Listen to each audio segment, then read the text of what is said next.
From Ticker, this is Bread and Butter with Wendy Hargreaves. Welcome to Bread and Butter, the show looking behind the scenes of the food and drink business. We've got a big show for you today, all brought to you by our program partner, Hungry, an Aussie tech company helping food and drink businesses reach more customers. We'll be talking to Pure South's Philip Kennedy, who's turned his very long love affair with Tasmania into a new delivery business across Bass Strait. It's launching this week and looks fabulous. Mr. Bianco's Joseph Varghetto will also join us with news about his new virtual cooking school and a cocktail in a can. And we'll hear from farming royalty in Victoria's Central Highlands.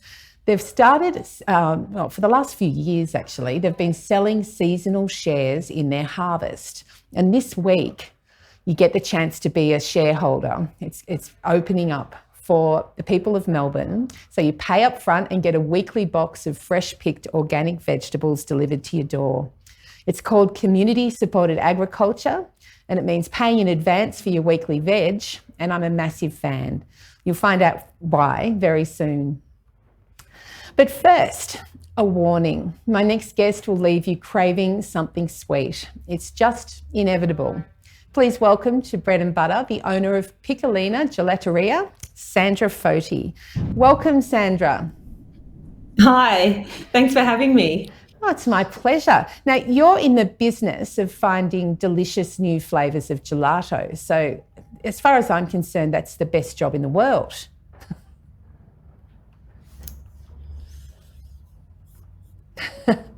Oh, it looked like we've lost Sandra. Frozen up there, unfortunately. We'll just now, sorry about this, guys. We'll get Sandra up as soon as we can. But right now, we also have an amazing guest lined up.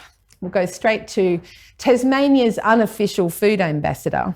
He's been building an award-winning restaurant in Melbourne to celebrate the Apple Isle's incredible produce for it's well over a decade. And unfortunately, COVID has pretty much destroyed his business in the tourist sector of Melbourne on South Bank. But it's also opened the door to a whole new business model. Welcome to Bread and Butter, the owner of Pure South, Philip Kennedy. Hello, Philip. Hello, Wendy. How are you? I'm really well, thank you. I just came off the bench. That was like my junior footy career. Mate, I'm very happy that you were there for us. Now, Pure Great. South is a really beautiful space looking across the Yarra River to the normally twinkling Melbourne CBD, and it's normally chock full of tourists, so it must be a pretty lonely old place at the moment. It's a little bit like that. I feel like Will Smith in I Am Legend occasionally down here at South Bank at the moment. It's pretty grim. Yeah, so was it right from the start? It was right in March when we've had our first lockdown. Has it been like that since then? Yeah, I think there's a little bit of a Melbourne thing that, South Bank's for tourists, but there's a lot of locals here. It's probably the heaviest, most densely populated postcode in Australia. People live on top of each other here who are Melburnians. And there's also thousands of people who come in here to work every day as well, who are the, working locals of South Bank, Melburnians again. So we're missing them as much as the tourists, but the tourists are sort of the cream. They're that long weekend or tennis. So how did it feel to have decades of hard work building up Pure South ground to a halt? Didn't really feel. We were just busy. So we had 4 business plans in 6 days. Didn't have time to be emotional about it. It was just get on your bike and do the next thing. I was lucky enough that the team around me, particularly a handful of leaders like David Hall, exec chef, who just jumped in and did. And the day to day, we just did something more, kept moving, and it was hopeless. We didn't have a business plan for it, but we so you sold had a lot four business plans. Which one you threw at the wall? Which one stuck? None of them. We've really reverted to one that's been sitting on the shelf for, I think, since 2004. That I wanted to do a produce store and build a brand out of the produce that we bring across from Tasmania. We dealt with, it's really funny, Cape Grim's become a famous beef brand in Australia. It was first on our menu. That was our name. When we first opened, we were creating our own brands because the farmers we were buying off didn't have a brand as such. So we'd brand it around provenance and the place, and we'd name something for this is where it comes from to make sure people knew that we'd gone to an effort to bring something better to the restaurant, to Melbourne. So if I think of, like, you're basically delivering Tassie in a box to Melburnians who'd like to continue tasting pure South. If I think of Tassie, I think of seafood. Like, what can people order in the seafood food front? At the moment, oysters and salmon and a couple of other things are on the boil. But so our first deliveries are going out in an hour. So we've got 20-something deliveries happened over the last 48 hours, and we've just started. Nobody knew where to find us. If everyone could plug Pure South Food Co. into Google so that it can actually find us, that would be great. So we're coming from a fair way back. But so that's about the seafood at the moment. It's fairly modest, the offer. It's King Island beef we're bringing over. We're bringing our own lamb out of the centre of Tassie, which is awesome. Pork from a couple of small farmers where they produce, develop and butcher on their own property, so they're family run. Cheese is the same. So there's a range of things already, but we hope we'll we'll iron out the wrinkles and then get into it and grow it a little bit, I hope. Now, you've always had an amazing team in your kitchen. I'm assuming you're still putting them to work?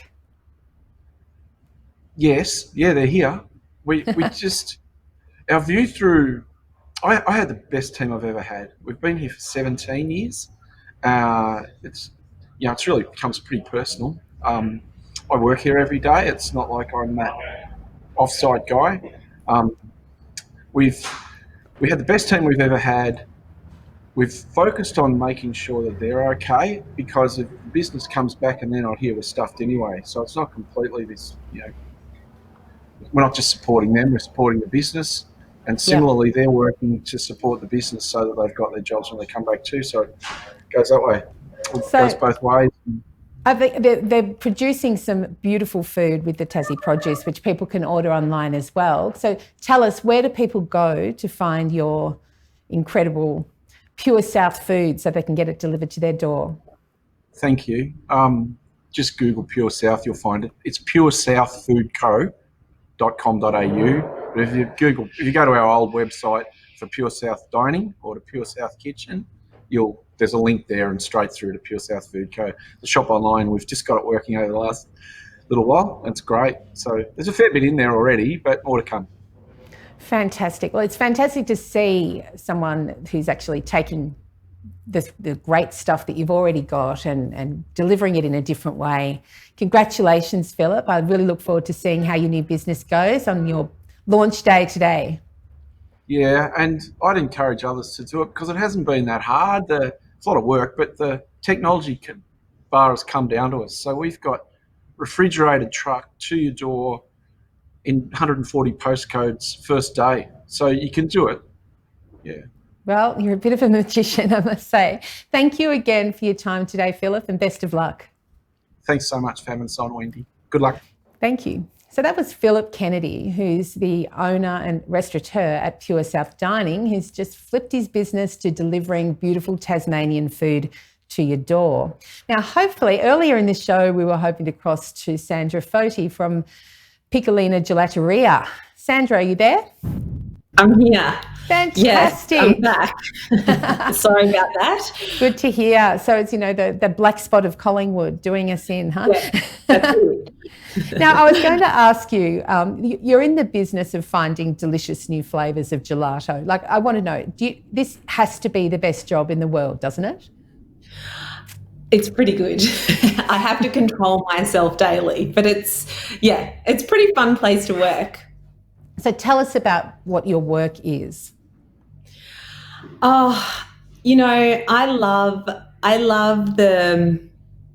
I love the thrill of coming up with something new.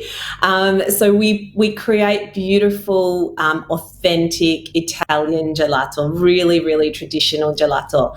But and we do that really, really well. But what I love is creating something new around different events that happen throughout the year, like Christmas and Father's Day and Valentine's Day and different things like that, and just these amazing connections that I've made over the last few years with people in the industry who we collaborate with to do exciting new things. That's what really motivates me. Oh, my God.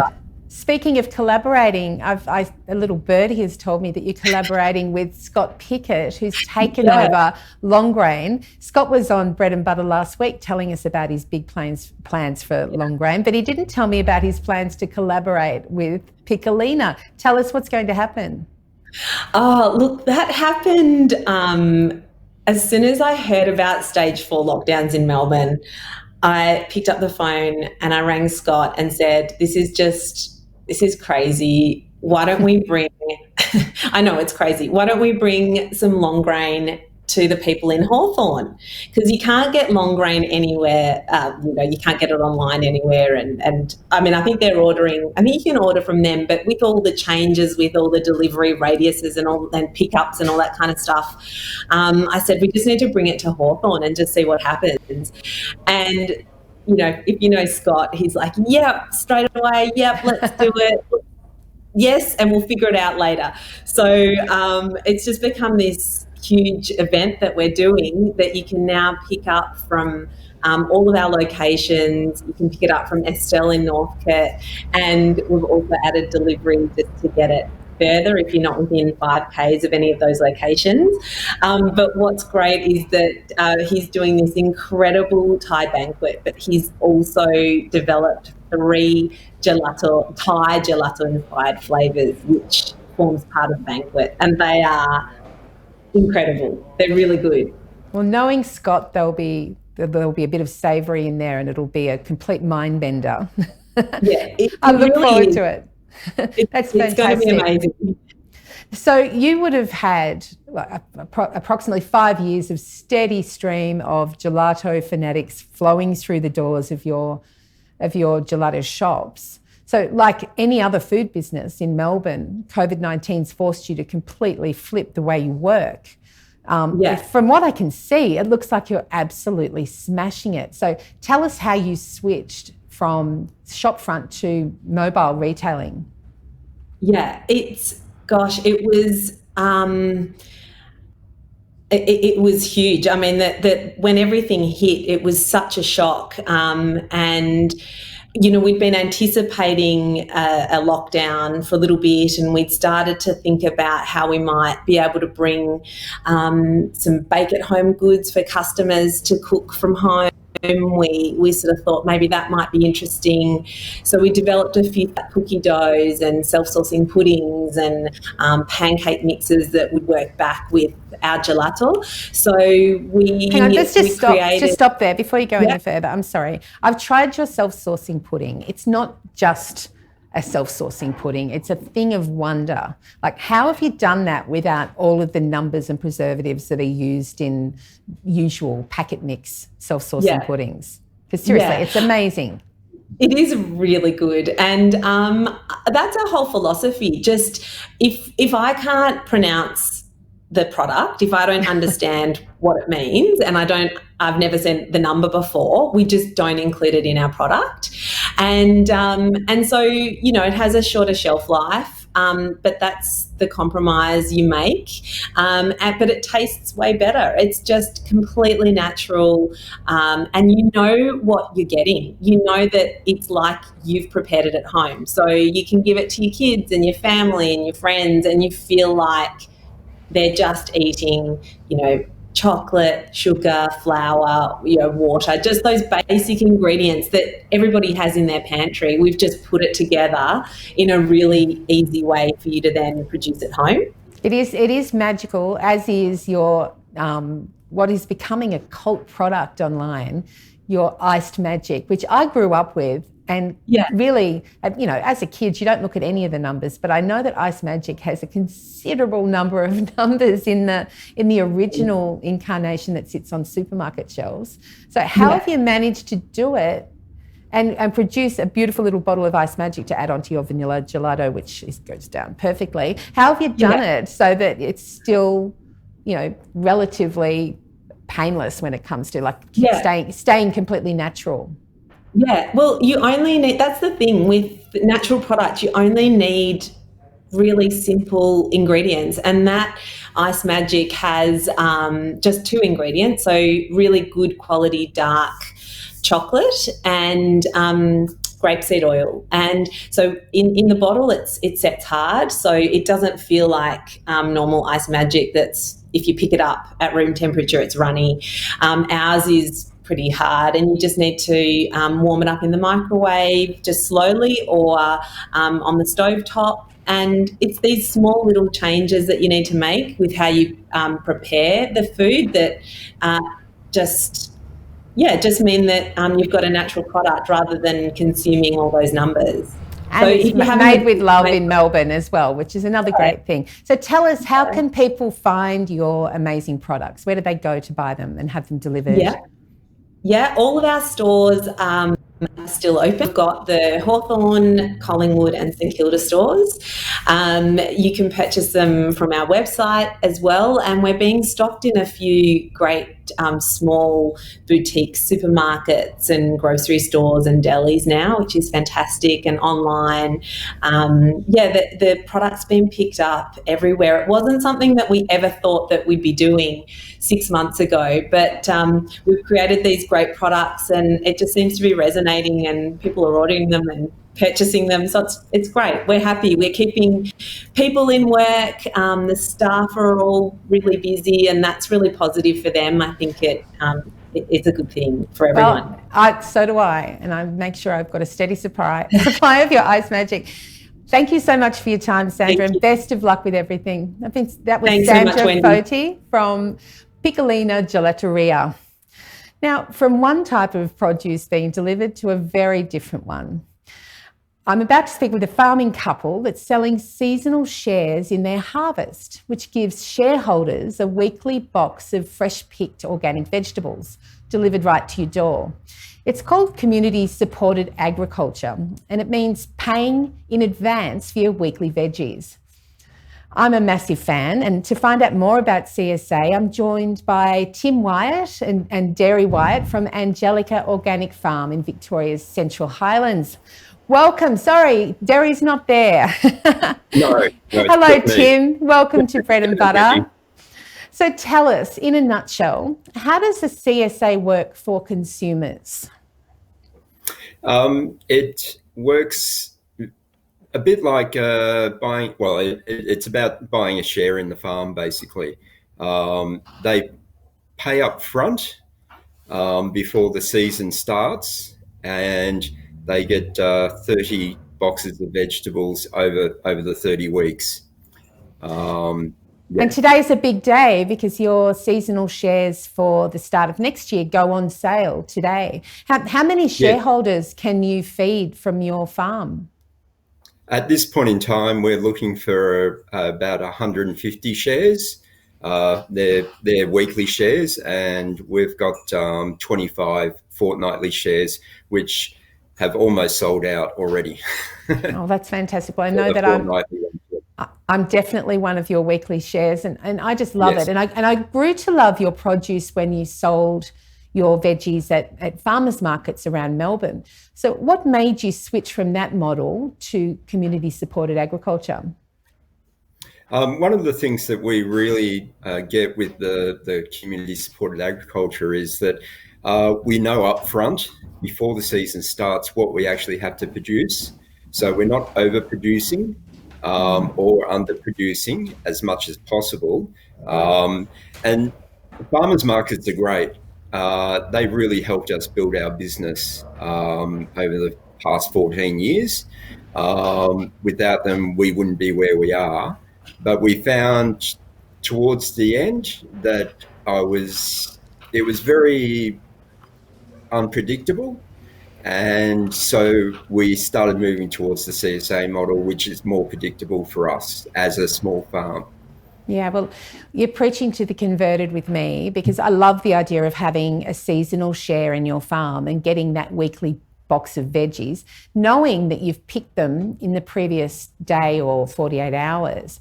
Now, as far as I'm concerned, I just think it's a no-brainer. If you can afford to pay up front and not have to think about buying veggies for 6 months at a time. And this movement has been huge in the US. Why do you think it's not bigger in Australia? It's just new, really. It started in Japan in the 1970s and moved across into America probably in the late 70s, early 80s. So it's had a longer time to mature. Whereas in Australia, it's only been in probably the past 10 years where it's sort of taken hold. It's a lot of meat, quite a few meat producers have taken it up as a model. And with vegetables, there's only been a few around Australia. We're one of probably only maybe 2 or 3, I think, maybe, that are doing the CSA model in Australia at this point in time. I have to admit, though, it is a bit of a challenge when you don't really know what you're going to be getting each week. It's like a MasterChef mystery box, really. So any advice to people on who getting their weekly CSA box on how they can use up the seasonal produce? Because I think most people don't realise that the veggie boxes they're getting from fruit and veg wholesalers or fruit and veg businesses aren't necessarily the veggies that are seasonal in that moment. Yeah, look, it might seem a bit hard to start off with, but as time goes on, as you get into the swing of it, it's not at all, because all it is fresh, great ingredients coming to your doorstep, and you open up the box, a bit like you're saying, MasterChef, and it's not really much of a surprise week on week. Because, tomatoes, cucumbers, zucchinis, they all go for maybe 10, 12 weeks. So you're going to get those every week. And, yeah, I'm losing my thread, sorry. So it's fine. It's absolutely fine. I think it's one of it is a challenge, and I love a challenge. So I highly recommend people give it a crack. Well, so tell us how much...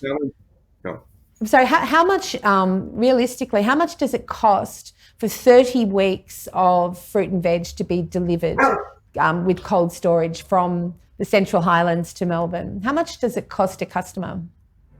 Like the actual delivery fee? Or the whole thing.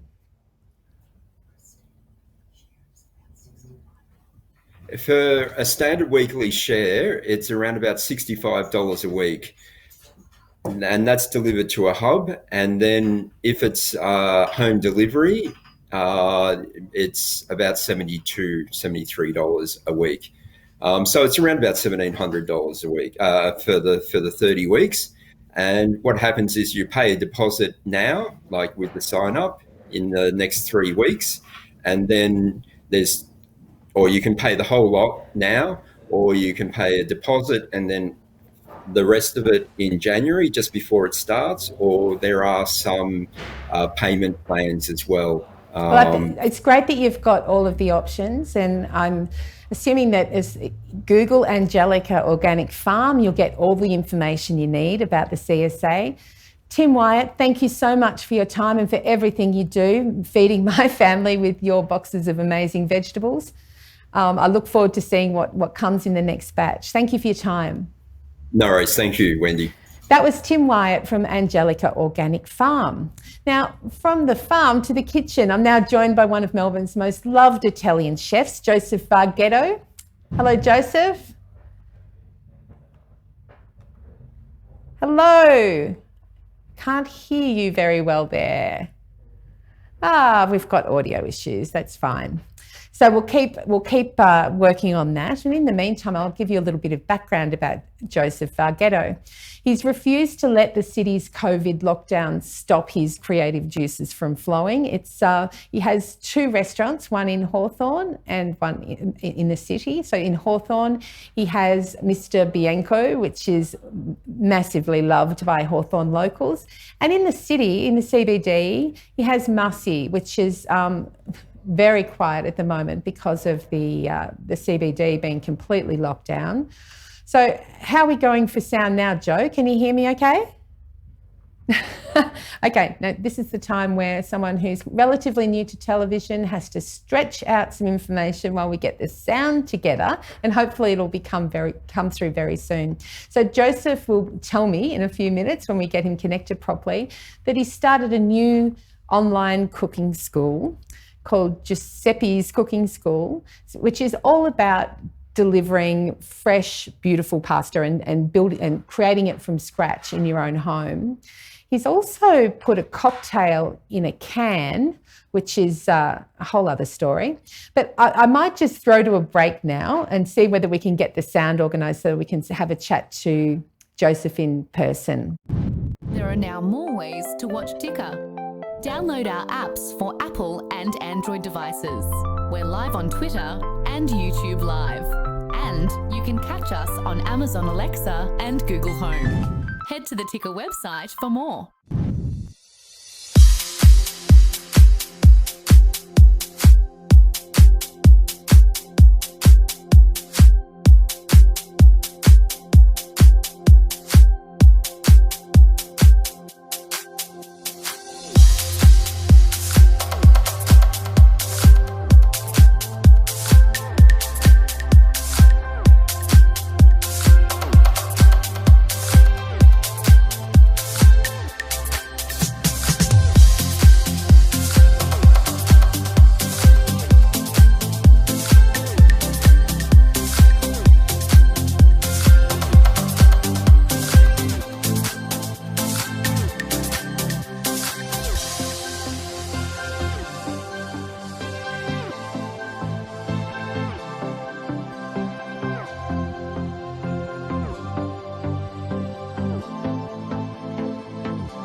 From Ticker, this is Bread and Butter with Wendy Hargreaves.